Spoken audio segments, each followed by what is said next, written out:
Bien, estimados amigos, nos encontramos en diálogos con un escritor muy reconocido a nivel estatal, nacional e internacional. Y me refiero al maestro Alejandro Aldana Selshov. Bienvenido, maestro. Hola, muchas gracias por la invitación, doctor Didier Gómez. Un abrazo, como siempre, con mucho cariño. Gracias, maestro. Igualmente, y fíjese que tenemos, bueno, con usted una serie de temas, porque es una persona que ha sido profesor durante más de 20 años en talleres de creación literaria. Así es. Y luego tiene más de 20 libros escritos, Sí, así es. novelas, cuentos, Ensayo. ensayos y, y además con un conocimiento vasto que obviamente en este mundo de los libros es tanto lo que hay que leer que se lo tiene uno que tomar con calma. Así es. Despacio que llevamos prisa. De acuerdo. Iniciaría preguntándole, eh, dirigido a los que nos están viendo, que son gente que empieza en la creación literaria, algunos que ya están dentro de la creación literaria, ¿qué recomendación le daría un maestro a alguien que está iniciando para que pueda aspirar a tener algo en la creación literaria que podamos nosotros revisar o que pueda revisar mucha gente y que pueda decir que algo hay ahí, ¿no? Ok. Bueno, yo comenzaría diciendo un lugar común, eh, que sería, primero, si queremos escribir, tenemos que leer, ¿sí? Es decir, antes de ser escritores, tenemos que ser buenos lectores. Y lo cual parece muy sencillo, pero la lectura para escritor, es decir, aprender a leer como escritor, que esa es la clave. Puede haber un lector que lee porque le gustan los libros, porque le gusta la información, porque siente placer en la lectura, pero no es escritor. Pero quien se va a dedicar a escribir tiene que aprender a leer con ojos de escritor. Y ahí está la clave. Ahora, ¿cómo es leer con ojos de escritor? Pues es partiendo de determinadas técnicas que el que quiere llegar a ser escritor debe de manejar para llegar realmente a ser un escritor. Voy a dar por lo menos cuatro posibles categorías de lectura. Una es el tratamiento del lenguaje, es decir, cómo está tratando el lenguaje el autor que estoy leyendo. Me voy a dar cuenta que no es lo mismo el lenguaje que utiliza, por ejemplo, Joyce en el Ulises, por ejemplo, el mismo Joyce en el retrato del artista adolescente. Y si queremos hacerlo más amplio, pues no es lo mismo el tratamiento del lenguaje que hace José Emilio Pacheco en sus novelas, lenguaje que tiene José Agustín en sus novelas. Es decir, hay un uso del lenguaje muy, muy específico y el que está leyendo tendría que aprender a cómo se está utilizando el lenguaje. Dos, la trama. Y estoy hablando en términos de narrativa. Eso lo tengo que resolver en una línea. Ahora, también puedo leer una novela completa y hacerme la misma pregunta, ¿qué me contó? Y lo tengo que contar en 3 líneas o hasta en 5 líneas. El argumento, pues. Eso nos va a servir muchísimo. Quizá en la primera novela tengamos problemas, pero cuando vayas en la 20, vas a tener una gran facilidad para ubicar tramas. Y luego eso te va a servir para que tú analices cuáles son las grandes tramas y cómo tú construir tus propias tramas. 3, la composición de los personajes. ¿Cómo están compuestos los personajes? ¿Cómo el autor logró construir un personaje redondo? ¿Sí? ¿Por qué este personaje lo siento vivo? ¿Por qué este personaje siento que me transmite mucho más que otros personajes? ¿Sí?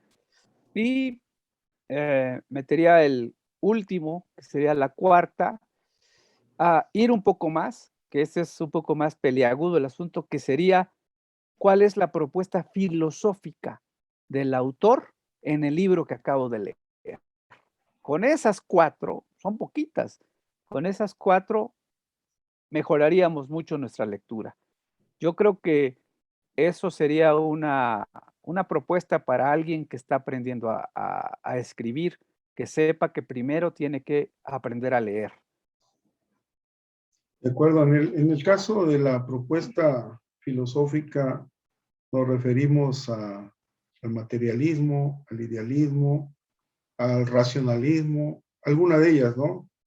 Sí, Y, claro, pero también en términos, eso sería como metodologías, ¿no? Si ajá, nosotros vemos en las ramas metodológicas de la filosofía, pues estarían todas las que usted acaba de decir, pero también en términos temáticos, es decir, por ejemplo, quizá la novela que yo estoy leyendo, lo que está tratando en realidad es el conflicto padre-hijo, ok, ¿no?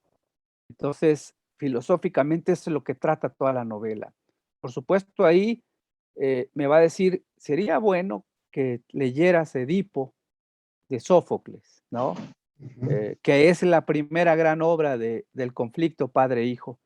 De la novela de Sófocles, perdón, de la obra teatral de Sófocles, salen muchas novelas, incluso podríamos meter ahí a Pedro Páramo de Juan Rulfo, que trata, entre otras cosas, el problema padre-hijo, ¿no? de acuerdo. Entonces, filosóficamente, el punto de vista temático, ¿de qué nos está hablando el libro que estoy leyendo? Digo que es la parte, quizás el 4 es la más difícil porque hay que tener mucho lecturas anteriores para que yo pueda ubicar cuál es el conflicto filosófico que está tocando el libro que estoy leyendo. Sin embargo, hoy afortunadamente que tenemos el famoso Google, yo puedo poner, si estoy leyendo, por ejemplo, una novela Santuario de William Faulkner, y pongo novela Santuario William Faulkner, ensayo, Black, me van a salir muchísimos ensayos. Abro uno y ahí me va a decir el planteamiento filosófico.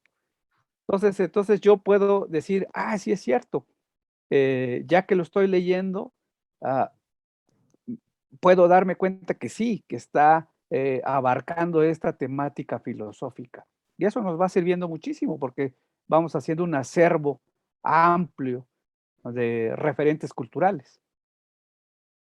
Qué interesante. Entonces, nosotros tendríamos que revisar lenguaje, la trama, los personajes y la propuesta filosófica.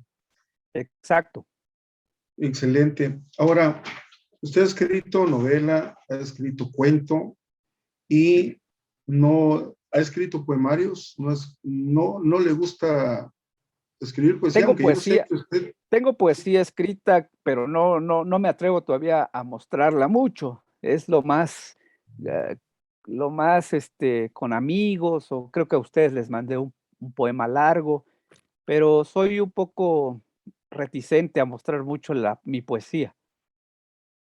de acuerdo. Ahora, bueno, esto como lo hacía Boller que estaba comentando hace rato, ¿no? Que no escriben mucho porque quieren hacerlo lo mejor posible. Y yo sé que Claro. usted ha escrito sobre poesía, sobre cómo tener el ritmo. ¿Qué debe tener un buen poema para usted? ¿Qué criterios debemos tener para un buen poema, para escribir un buen poema nosotros? Bueno, la pregunta es Es dificilísima, muy ¿no? difícil. Casi a cualquiera que se le pregunte va a dar una respuesta probablemente diferente. Pero si vamos a Valery y a Ezra Pound, que son poetas que estábamos platicando con usted con anterioridad, vamos a ver que tanto Ezra Pound como Valery hacen hincapié en la forma, ¿sí? Es decir, formalmente el poema, cómo se construye. En realidad nadie sabe cómo se construye un poema. Es decir, no podríamos tener unos pasos a seguir y que eso nos garantice que vamos a escribir la Divina Comedia, pues cualquiera haría la Divina Comedia, ¿verdad? Pero donde sí podemos aprender es en lo formal. Es decir, ¿qué tiene un buen poema? Desde mi punto de vista, uno debe tener actualidad en el sentido de que toca temas con una nueva mirada, ¿sí? Sabemos que la originalidad no existe, ¿no? Ya todo lo escribieron los griegos, dice el Eclesiastes, no hay nada nuevo bajo el sol. Pero sí podemos tener una nueva mirada sobre los temas que se han tratado. Entonces, un buen poema tiene una mirada nueva, aunque el tema sea ya tocado. Es decir, aquello que nos decían los clásicos, el vino en nuevos odres, ¿no? En nuevas barricas. El vino seguirá siendo vino, pero podemos hacer nuevas barricas, ¿sí? Eso sería la forma. Dos, el tratamiento del tema, ¿no? Yo tengo mi tema y qué tan sagaz puedo ser yo para tratar ese tema, ¿sí? Darle este punto. Tres, yo sí creo en la poesía musical, es decir, yo sigo creyendo que la poesía sigue siendo música. Entonces, para eso, el poeta debe saber dotar de ritmo, cadencia y timbre a su creación poética. Aun cuando lo haga en poesía medida, pues si lo hace en poesía medida, pues tiene que respetar los metros, pero aún si lo hace en verso libre, eh, también en el verso libre, lo sabemos todos, se cuida la musicalidad, la cadencia y el timbre. Eso es muy importante. Otra cosa es la profundidad del lenguaje, ¿sí? Uno se da cuenta rápidamente cuando un poeta es torpe para el uso del lenguaje, pero también se da cuenta cuando es un gran artífice del lenguaje, ¿no? Entonces yo creo que a grandes rasgos, y yo siempre meto mi contenido filosófico, ¿no? O sea, que el poema tenga también un sustento de contenido, que ya no se queda ahí únicamente en la forma, sino que ya tiene que ver en los contenidos, que esos contenidos estén verdaderamente en una riqueza que nos pueda dar a los lectores y que al mismo tiempo podamos nosotros tener el placer de la lectura y al mismo tiempo una rigurosidad en el entendimiento del poema que estamos leyendo. Gracias, maestro. Ahora, ya vimos lo de novela y de hecho con la recomendación que usted hace que para ser escritor primero hay que ser un buen lector y con una mirada de escritor. Claro. Ahora, para la poesía nos da estos puntos de vista que comparto con usted de que debe tener musicalidad.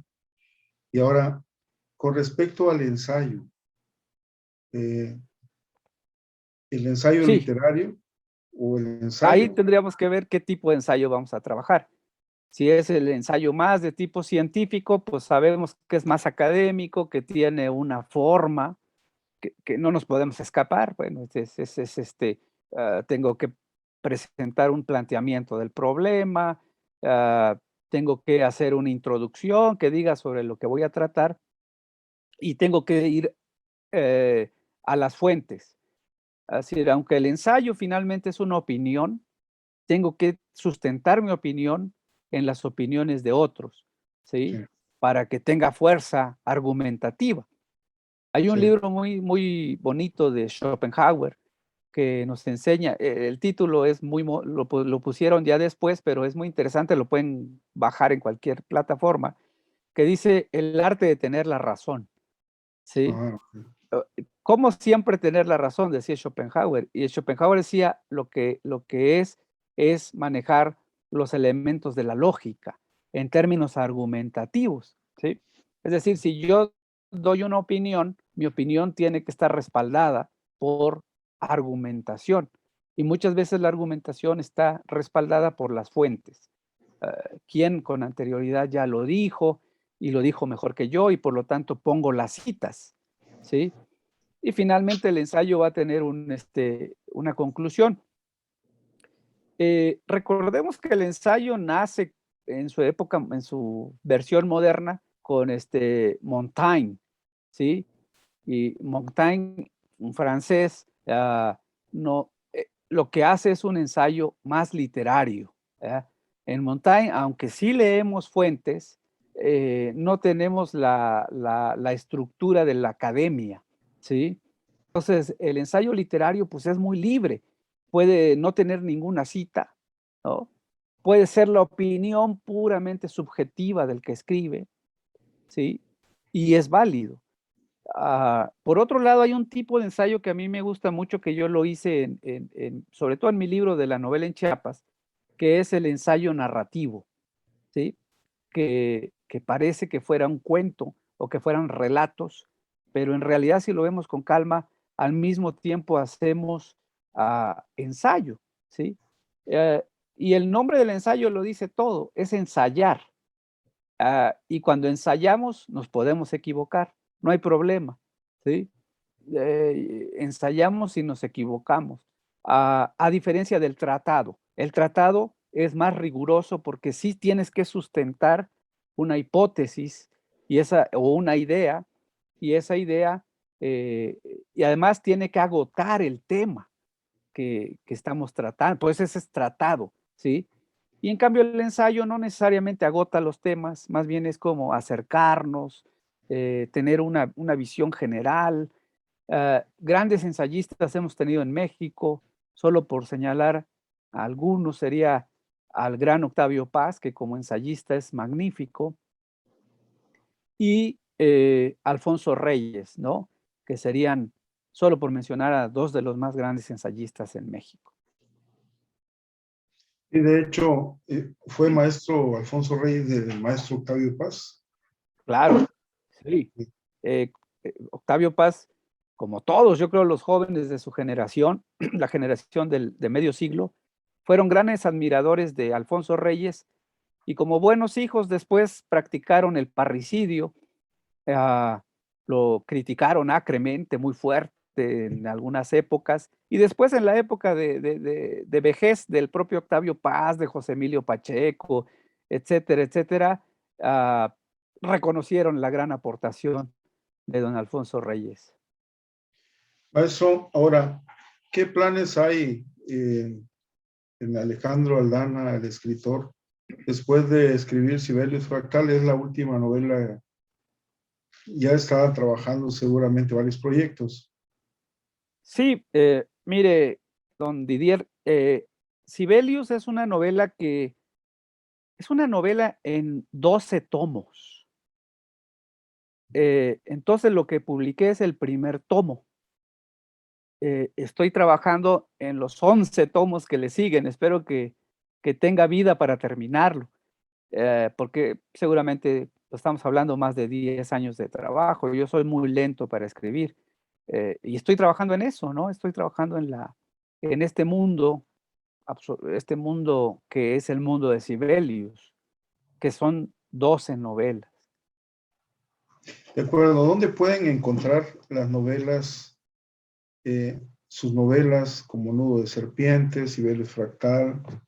Bueno, y todas las... Ajá, todos los libros que se han como son varias editoriales, cada una se maneja de manera distinta, pero, por ejemplo, pueden encontrar en Educal, ahí hay varios libros míos, pueden encontrar en San Cristóbal, en la librería Chilambalam, en la librería Soluna.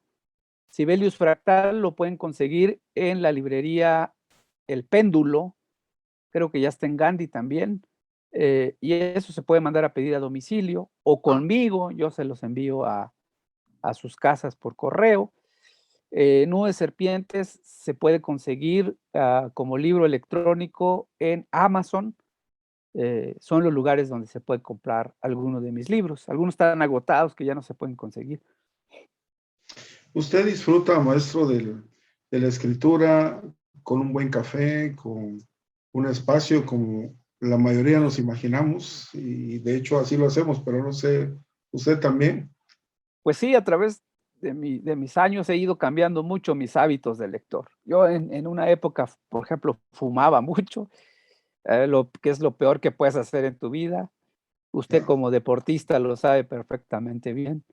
Y afortunadamente dejé de fumar, ya llevo 15 años sin fumar, llegué a fumar una cajetilla diaria, y no concebía escribir sin fumar. Hoy afortunadamente no necesito eso. Eh, en realidad necesito libros a mi alrededor. eh, Eso es lo único que tengo, ¿no? Escribo de noche, ese es un problema porque pues tengo invertido totalmente mi tiempo. Escribo de noche, es la mejor hora para escribir, la madrugada. eh, Son mis hábitos de lectura. El café, pero poco, también al paso del tiempo dejé de tomar mucho café. Yo llegué a tomar muchísimo, muchísimo café. Ahora me cuido más, tomo menos café, a veces tomo mejor agua. Uno con el tiempo se va haciendo muy aburrido, lo sé, pero hay que cuidarnos. Claro. Ahora, para ir finalizando esto que realmente nos ha aportado muchísimo para quienes están en la creación literaria, le, le preguntaría, bueno, se nos ocurren infinidad de cosas, ¿no? Pero, ¿cuáles son los autores que han influido en el escritor Alejandro Aldana Selshaw? Seguramente, y por lo que me ha dicho, de entrada yo diría que Jorge Luis Borges es uno de ellos. Claro, sin lugar a dudas. Son muchos autores. Yo creo que los escritores o los lectores tenemos autores como por épocas, ¿no? Mm, Por ejemplo, son muchísimos autores, ¿no? Pero yo creo que los de cabecera sí siempre va a ser Shakespeare, Dante, Faulkner, Borges, Juan Rulfo, em, no sé, ahora estoy releyendo a Chaucer, ah, en fin. Creo mucho en los autores grecolatinos, que a veces los descuidamos demasiado y hacemos creo que es un grave error, porque con ellos está la verdadera sabiduría. Ovidio, incluso Petrarca, todo el siglo de oro español, Virgilio, por supuesto, Virgilio, Homero, primero, hasta Hesiodo, ¿no? Yo creo que son todos los trágicos, ¿no? Sófocles, Eurípides, Eurípides. Esquilo, y yo sí metería a Aristófanes, ¿no? Que es muy necesario. Son autores que de verdad nos aportan muchísimas cosas, ¿no? Entonces yo estoy cada vez regreso más a los grecolatinos, a, a veces dejo de leer a autores muy contemporáneos, muy de ahora, y prefiero leer a los clásicos. ¿Cuál es el libro que más veces ha releído, maestro? Porque entiendo que después de leer hay un placer doble y triple en volverlos a leer porque vuelven a descubrir Claro. otras cosas. Sí, hay quien dice que a una determinada edad donde yo ya estoy, dejé de ser joven hace un Se ve rato, joven, maestro, ¿eh?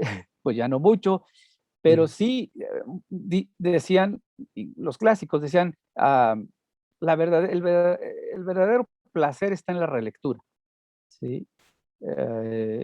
Yo hay muchos autores que releo.